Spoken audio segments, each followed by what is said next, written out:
Good morning, super friends. Today is Tuesday, October 22nd, 2019. One of the reasons I didn't get an episode in last week is the day I was going to record, it was raining, and the last episode I actually put out was in the rain, and I felt like 2 in a row was a bad idea, because it takes the already not great sound quality and, just puts it straight in the gutter. But yeah, there were my windshield wipers. It is raining today. However, I do actually plan on doing a few episodes this week. Lots of stuff has happened. I want to talk about B&R updates. I really want to talk about Pioneer. And I also, at some point this week, am going to do an episode on Kingdom Death Monsters 1.5.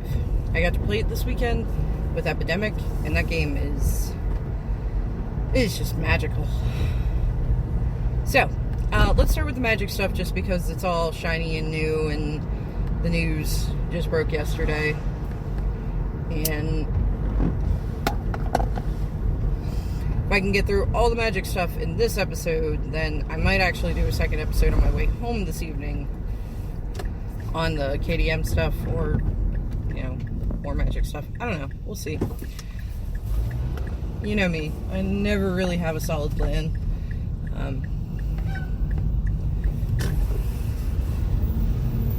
Something about the plans of mice and men. I don't know.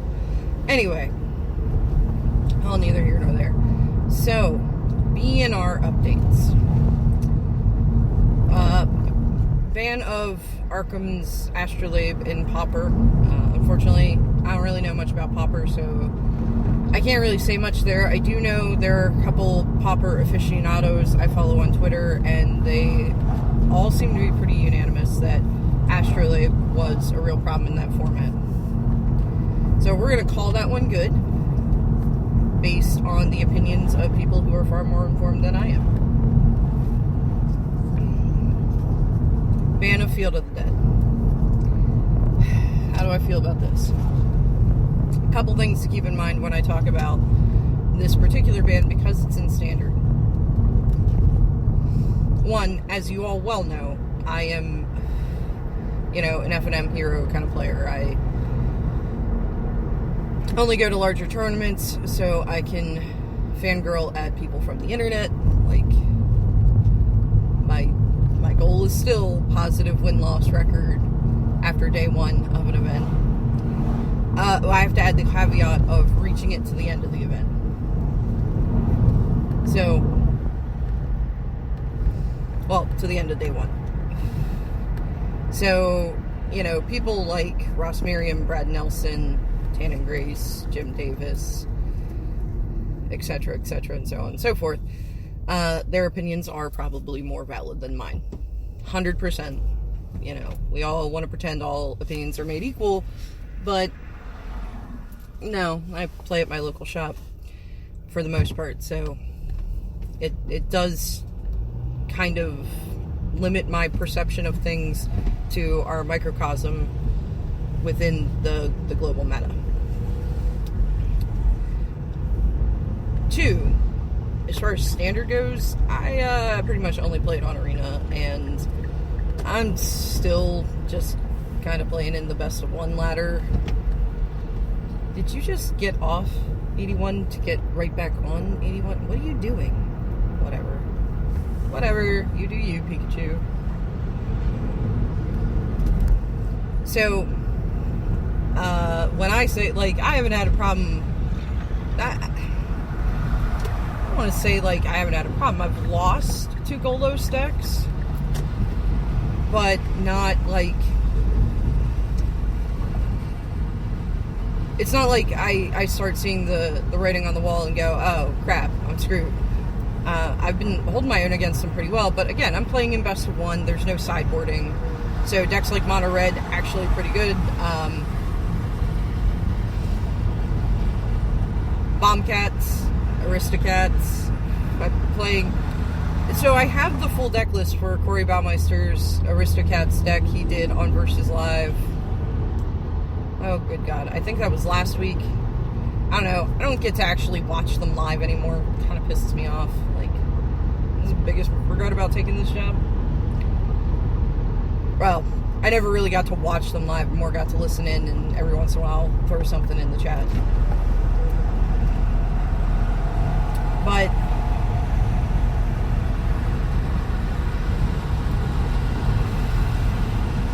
he had the Aristocats deck, and yeah, I made the full deck with the sideboard, but again, I mostly play in best of one because I don't know when the baby's going to get up or when the kid's going to need something, and it's a lot easier, at least with the bigger kids, saying, hey, just let me finish this one game, than, yeah, I'm in game one of a match, and we just played our first lands.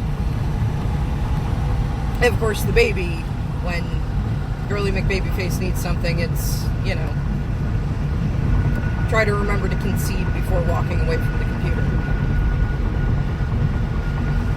To any opponent that has gotten caught having to wait for me to run out of timeouts for the game to auto-concede me because I didn't remember to concede before walking away, I apologize.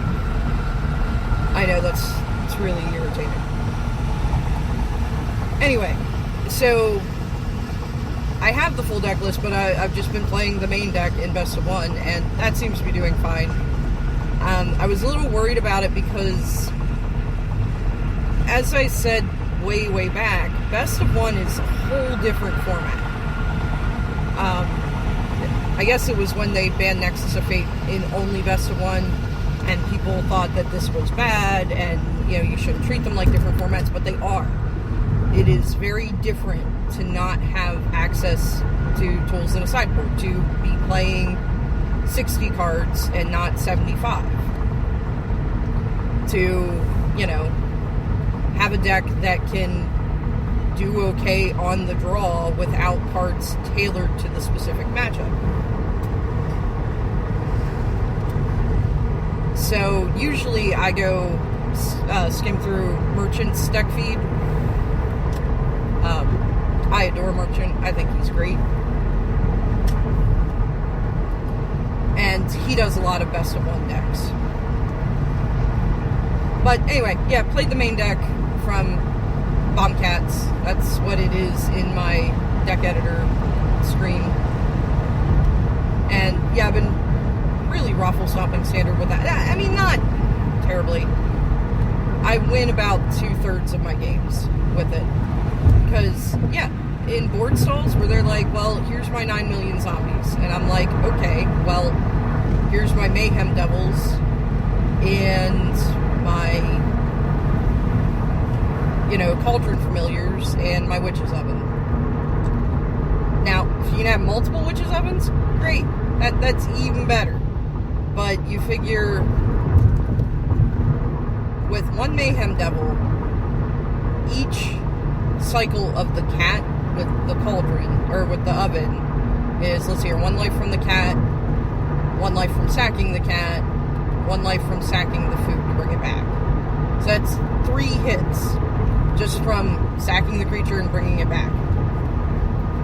Now, if you have multiple Mayhem Devils and you have multiple cauldrons, not to mention other things going on, like, I can generally slow down that deck getting going with the couple removal spells, like hard removal spells the deck has, like the Adventure on Murderous Rider and Bedevil. If I'm lucky, they run out the Golos with no insulation, and I can Angrath's Rampage it, make them sack it. Is Golos an artifact creature? I think he's an artifact creature. Holy crap. I've been doing this all wrong. I mean, honestly, once Golos has entered the battlefield, it's only your other real job. Like, yeah, if you get to activate it, it's great, but I haven't seen it activated many times. Its only real other job besides the ETB trigger is to be a big-ass blocker. But I can usually slow the deck down enough with all of my little incidental damage things that by the time they get the big hit, they, you know, have multiple fields out and everything, you know, I just sack a couple things and it does enough damage to get there. Now, not always. I've lost to the deck too. You know, best of one is, I would say, a higher variance, just because you only get one shot. I mean, I guess in best of three, you get a pip for each loss, and I think, or a pip for each win, and I think you lose a pip for each loss. I don't know. Maybe I really should find a way to go back to playing that. Anyway, well, neither here nor there. I didn't see the deck as terribly problematic from the way I play Magic. And I believe that basing the feeling that something needed to be done on that deck off of the results from SCG Philly just wasn't a great barometer, because it was a team tournament, and that does skew the results somewhat. It's like in the Pro Tour, you know, there are constructed decks that make the top 8 list that have a worse showing in the constructed portion of the tournament because they're piloted by a draft master that, like, you know, 6-0'd between their two drafts. So they got there mostly on the backs of their draft decks, and their constructed deck did okay. You know, you can't lose every constructed game and still make the top 8, but it did fine. But, you know, you also lose seeing decks that, you know, maybe went undefeated in constructed. It's just the pilots maybe weren't as great at that draft format, or, you know, it just didn't come together for them, and they, you know, whiffed on the draft. So it's important to keep these things in mind, I think, with tournaments of this style, where, you know, it's like, oh yeah, this deck, there's, you know, X amount of copies in the top 8, and it's like, well, but that deck alone didn't get that player in the top 8. So, again, yeah, I don't think Philly was a great barometer for that. The Mythic Championship that was this past weekend, 43% of the field, I think it was, going in was Golos. One lone copy of Bant Golos made it to top 8, played by Jean-Emmanuel Depraz. Hope I got his last name right. And yeah, that seems to be just a testament to that guy being a badass. I got to catch some of that coverage, yeah, mostly a couple top 8 matches here and there.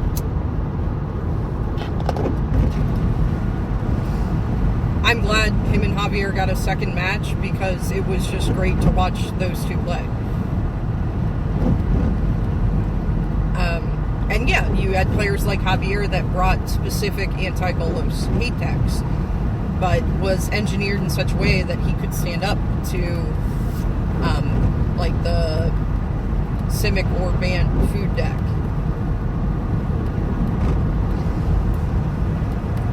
Li Shitian making top 8 with mono red was actually truly impressive. Because I imagine that, well, I played it.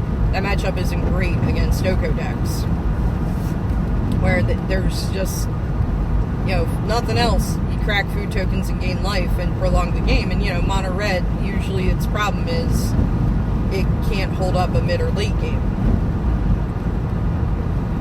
So, but again, you can't even really take the results from the Mythic Championship as an indicator of the format. Paulo Vitor, Domino Rosa did a bit on this a while ago about, like, basing your perception of the meta off of Pro Tour turnout. It's a different bag of cats, because these players are looking at, they're playing against the best of the best. So they're tailoring what they're bringing. They're bringing decks that are maybe a safer choice.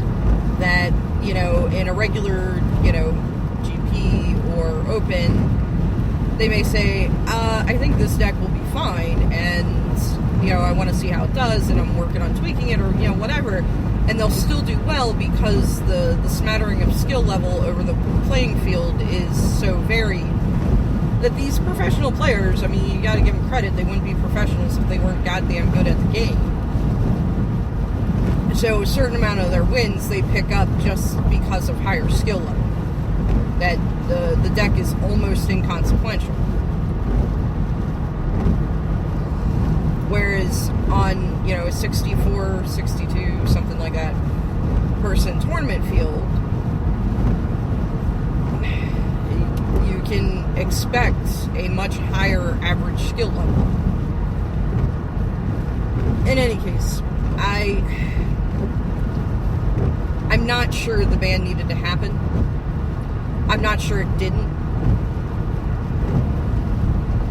But I think it is very early in the format to, I don't think the format was given a chance to see if it could adjust to it. And I get it. I think the Golos deck was a product of, there was a Scapeshift deck with Field of the Dead in prior standard.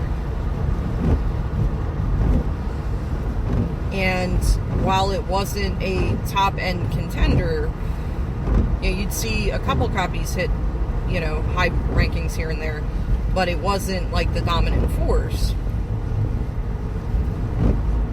It only really lost Scapeshift, which seems like it would be a big hindrance, except when you remember that we also lost the biggest opposition card to it in Field of Ruin. Now your options for taking out the actual Field of the Dead lands are like Assassin's Trophy and Death Sprout, and I don't know, can Death Sprout even target lands? I probably should look that up.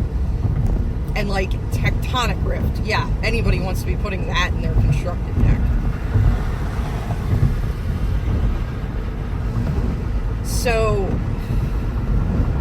the best tool we had to kind of pin that deck down rotated along with Scapeshift, but Scapeshift's really all it lost. It still kept Circuitous Route and Golos. I don't see it playing District Guides. And it kept the Arbor Grazer, whatever the name of that little marmoset is. And it kept the Paradise Druids, and it kept Hydroid Crassus, and, so while it didn't really get a whole lot of new tech, it kept most of its strongest cards, minus Scapeshift. So it was an established deck that just needed to shift a little bit to still be viable going into a field where people are trying to figure out the new format. What can I break from Eldraine? What's the sleeper cards here? What cards absolutely busted besides turn everything into an Eldraine?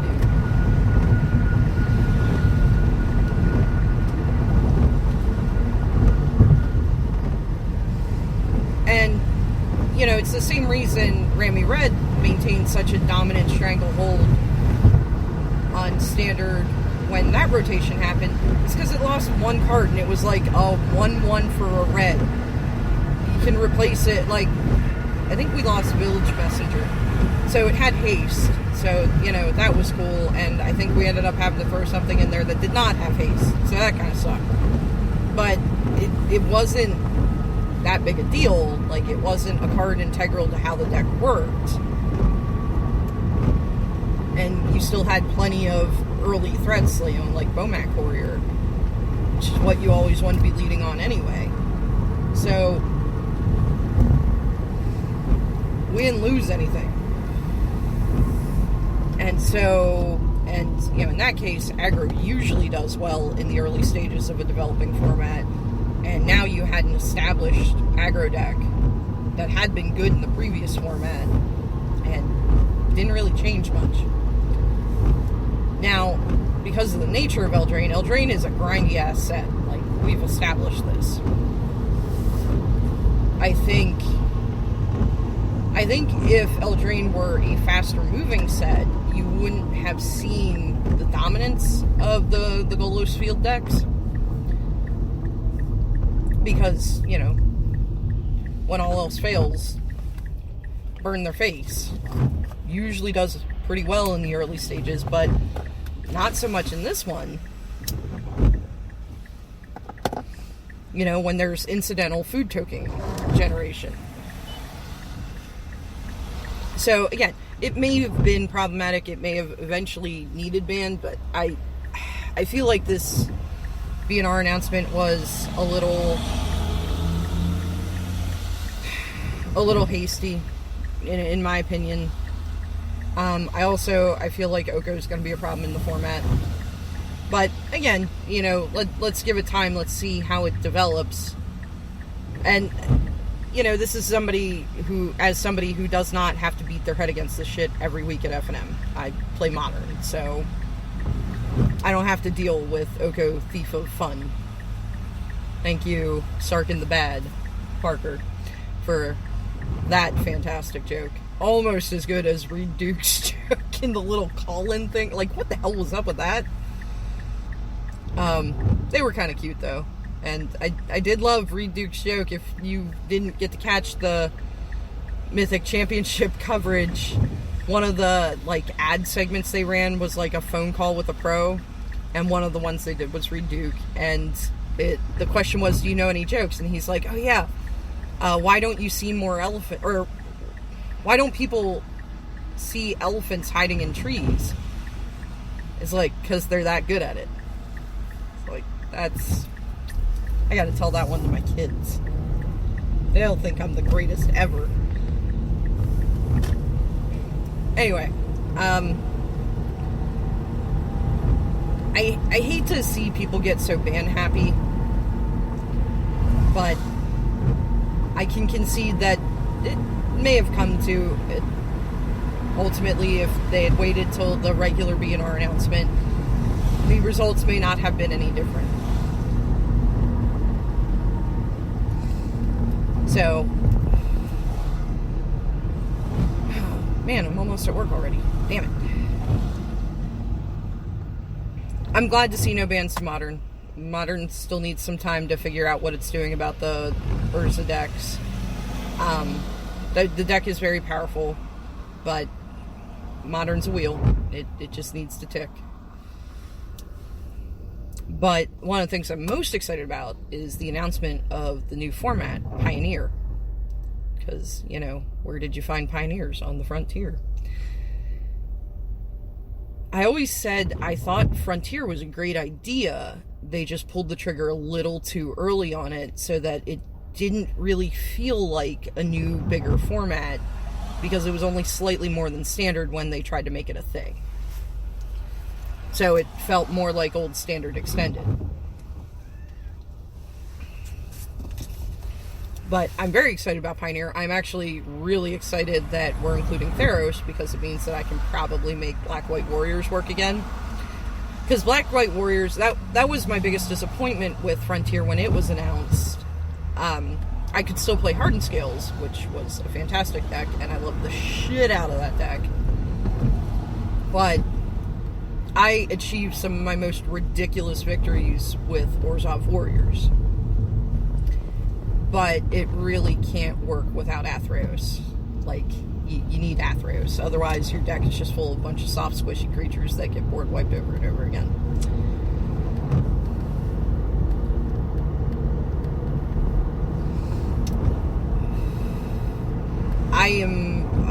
I'm really excited about this format.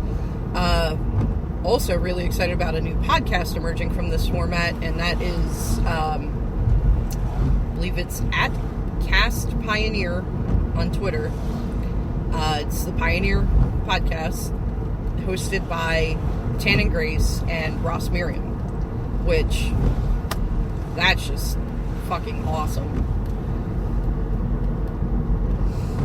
I love to see Ross get involved in more independent content. Like, he's great on Versus Live, and he is a big reason that I've continued to, try to catch up on VODs on Versus Live and everything.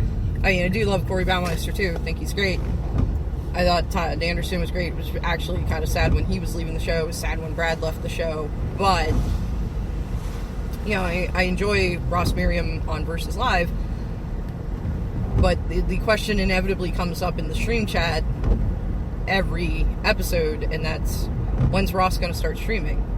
Ross is like, I do miss the Daily Digest videos. I don't think he still does them, which is sad.